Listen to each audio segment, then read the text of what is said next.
رحمت کا فرشتہ نہیں آتا، اگر یہ چیز موجود ہے اللہ کی رحمت کا نزول نہیں ہوتا، یہ چیز موجود ہے ہر روز نیکیوں میں سے ایک کی رات جتنے اعمال کم کر دیے جاتے ہیں، نمازیں ہوں گی تو بیکار، روزے ہوں گے تو بیکار، حج عمرے ہوں گے تو بیکار۔ میرے بھائیو آپ نے دیکھا ہے اونٹ پہاڑ کی لمبائی اور چوڑائی کتنی ہے، ایک کی رات جو ہے وہ اونٹ پہاڑ کے برابر قرار دیا گیا ہے، اونٹ پہاڑ کے جتنی نیکیاں جو ہیں اس کے اعمال سے کم کر دی جاتی ہیں۔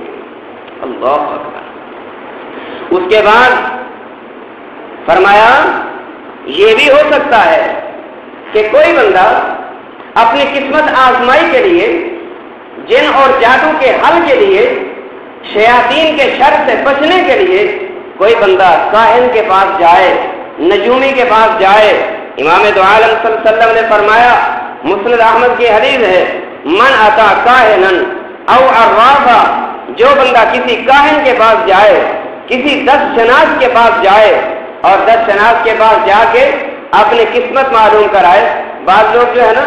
وہ فٹ پاتھوں پہ بیٹھے ہاں جی پیروں کے پاس چلے جاتے ہیں اور ان کاہنوں کے پاس اور ان دس شناسوں کے پاس چلے جاتے ہیں، کیا ہے جی میں نے اپنی قسمت معلوم کروانی ہے، میں امیر بنوں یا غریب، میری ایک شادی ہوگی یا دو شادیاں، میں اولاد والا ہوں گا یا بے اولاد رہوں گا، کیا میں جلدی مر جاؤں گا یا دیر سے مروں گا، میرے ماں باپ جو ہیں وہ کیسے ہوں گے کیسے نہیں ہوں گے، میری اولاد کیسی ہوگی کیسے نہیں ہوگی۔ اور آج کل یہی ہوتا ہے، اور لوگوں نے باہر سائن بورڈ لگا کے اور ہاتھ کے پنجے کا نشان لگا کے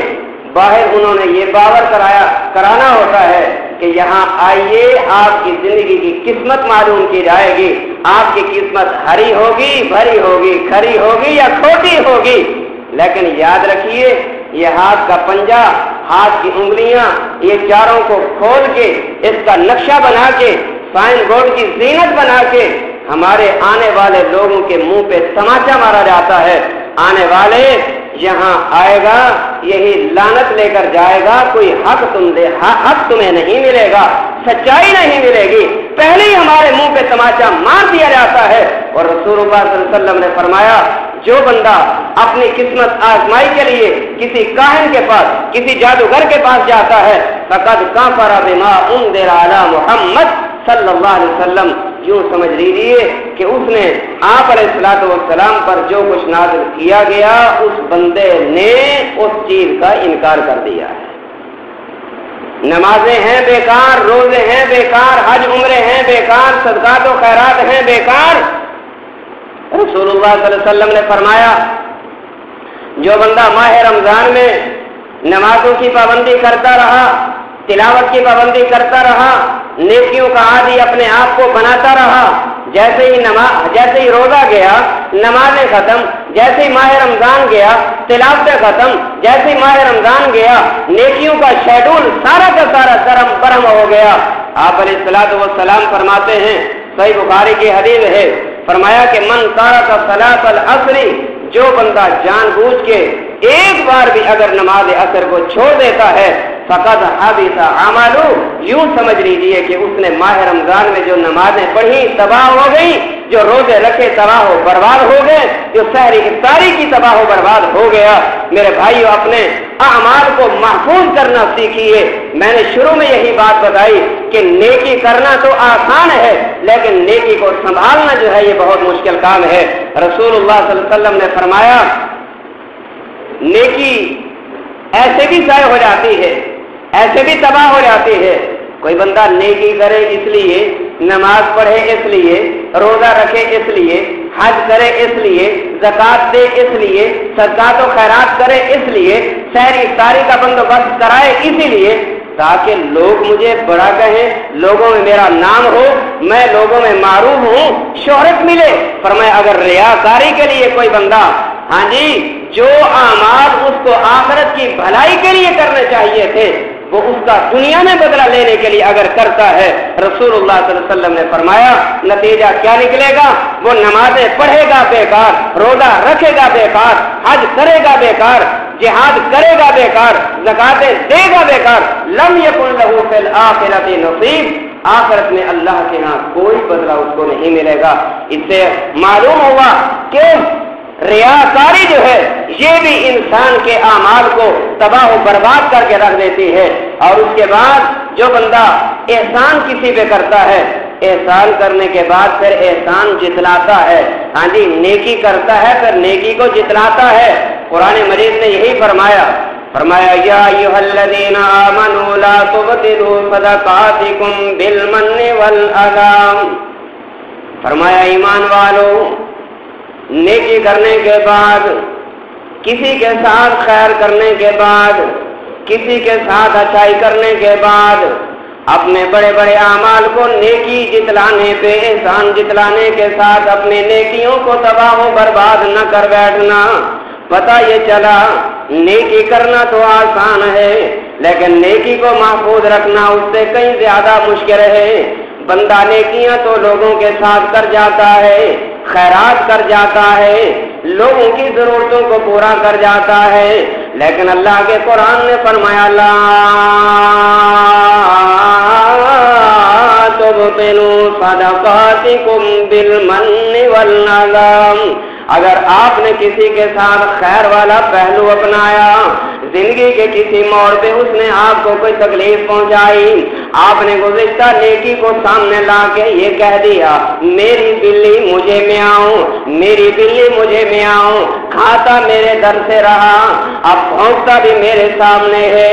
اب کی ہوئی نیکیوں کو سامنے لا کے احسان جتلانا شروع کر دیتا ہے۔ اللہ پاک نے فرمایا پہاڑ جتنی نیکیاں بھی ہوں گی تو احسان جتلانے سے پہاڑ جتنی نیکیاں بھی تباہ و برباد ہو جائیں گی۔ رسول اللہ صلی اللہ علیہ وسلم نے فرمایا نیکی کو محفوظ کرنا سیکھیے، نیکی کو سیو کرنا سیکھ لیجیے، کہیں ایسا نہ ہو کہ ہم نیک اعمال کرنے اور ایسے اعمال کرنے کی وجہ سے ہماری نیکیاں تباہ و برباد ہو جائیں۔ رسول اللہ صلی اللہ علیہ وسلم نے فرمایا ایاکم بالحسد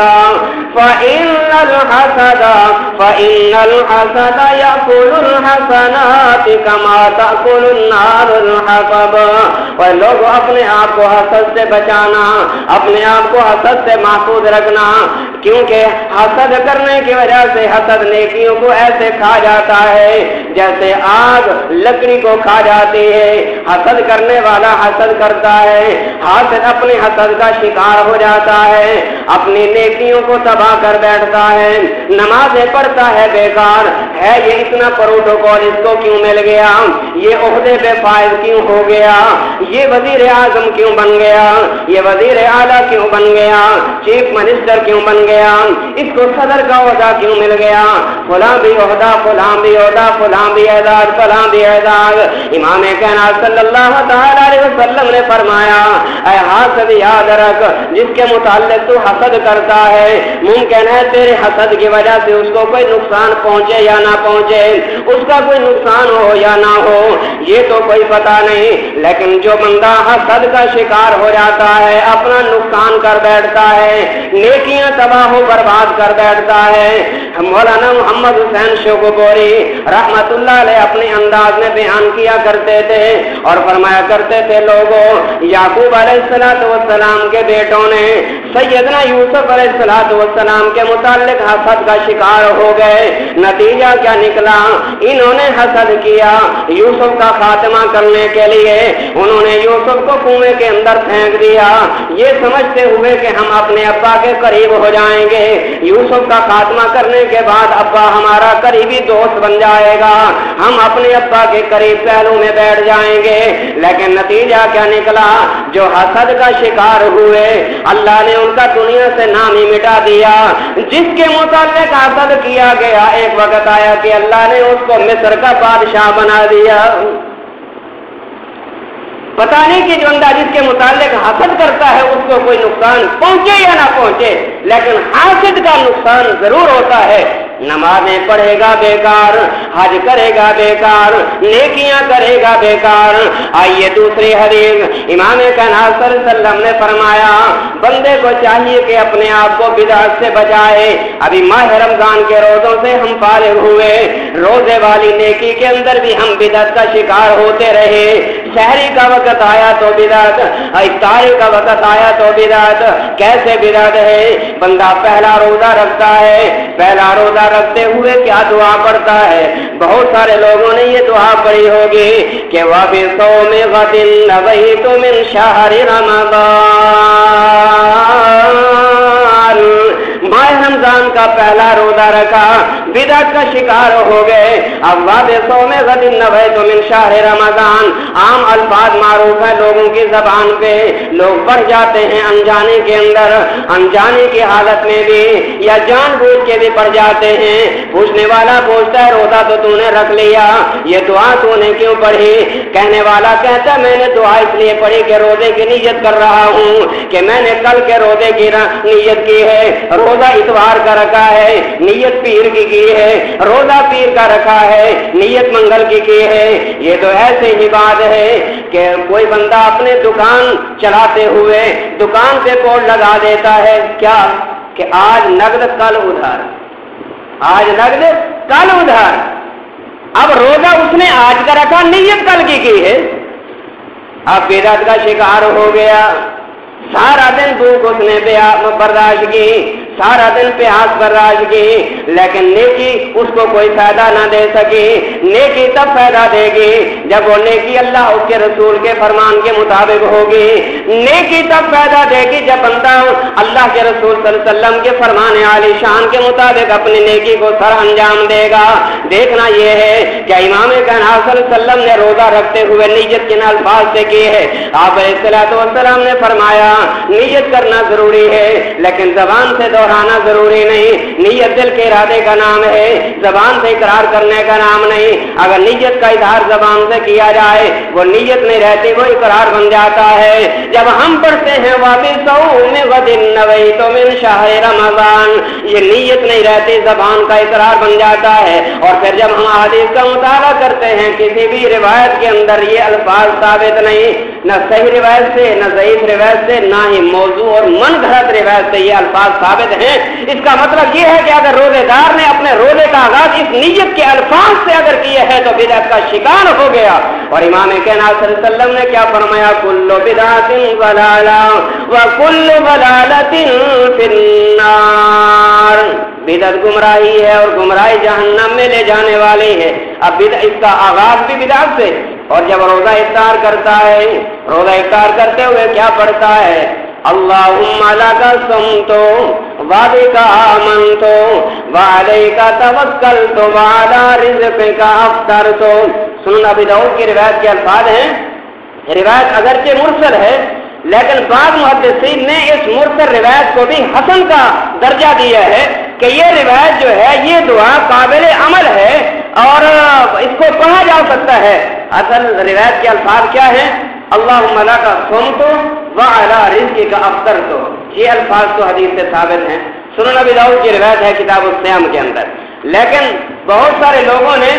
ان الفاظ کے اندر اس کا بھی اضافہ کیا، وبک آمنت وعلیک توکلت۔ یاد رکھیے میرے بھائیوں، وبک آمنت وعلیک توکلت کسی بھی صحیح روایت سے یہ الفاظ ثابت نہیں ہیں۔ اس کا مطلب کیا ہے؟ اگر کوئی بندہ روزہ رکھتے ہوئے اس بدعت کا شکار ہوا اور روزہ افطار کرتے ہوئے ان الفاظ کو پڑھ کے اگر اس نے روزہ افطار کیا، روزہ رکھنا بھی بیکار، سارا دن کی محنت بھی بیکار، اور اس وقت کی پڑھی ہوئی دعا یہ بھی بیکار ہو گئی۔ میرے بھائی اپنے آپ کو بدعت سے بچانا ہوگا۔ بہت ساری ایسی باتیں ہیں جن کا ذکر کرنا از حد ضروری ہے۔ انشاءاللہ اگر زندگی رہی اگلے جمعے اسی بدعت کے حوالے سے ہی بات آگے چلائیں گے۔ اللہ سے دعا ہے جو میں نے کہا آپ نے سنا، اللہ ہم سب کو عمل کی اور سمجھنے کی توفیق عطا فرمائے۔